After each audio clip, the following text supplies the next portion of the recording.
Okay, lawn fans, you ready? Quick video today. This is the last Monday of April, and here's what we've got with the lawn. I have storms coming in tonight. So why am I telling you about storms coming in tonight? Because that is gonna be all the irrigation this gets for the entire week. My temperatures are not up into the 90s, the high 80s, anything like that, that requires me to have multiple waterings per week.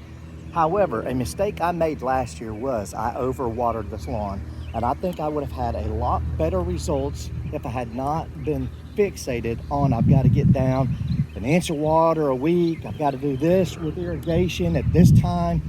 No, I'm not doing that this year. This year, I'm gonna eyeball this lawn and it's gonna tell me when it needs water. Now down here next to the road is a bed of slate up underneath this soil. I put a moisture manager down here every year, once a month. And what that does is it helps the soil and the grass retain moisture and it doesn't dry out as quickly. When I start to see this looking like it's wilting or it's got a grayish blue look, it's gonna get irrigated, but hopefully with that moisture manager, that's not gonna happen. I'm gonna go around to the lawn. I'm gonna poke a screwdriver down in the lawn. Brian, why would you do that? That's gonna tell me if the lawn needs water or if it's good. If I can push a screwdriver down and pull it out with ease, then I'm good to go. But if I'm struggling, then I may be behind the 8 ball, but I know, hey, you gotta get the water to this thing. That's the worst thing you could have happen is for your roots to dry out. So that's what I'm gonna do this season. As far as irrigation goes, today I'm gonna come out here, I'm gonna give this a cut and get it cleaned up, and then I'm gonna let the rain come in tonight and give it a good watering. Now, one more thing, how do you know if you're watering your lawn too much?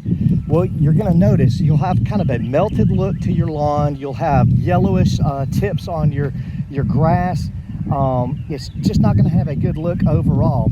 If you're walking into your lawn and you feel it's spongy, or if you start to develop disease, insects come in, start to think, hey, could it be my watering schedule? Am I watering too late in the day where water's sitting on it overnight?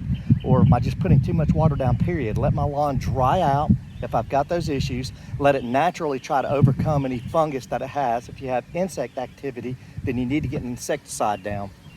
And that's it, guys. That's what I plan on doing for the lawn this season. From me to Brian.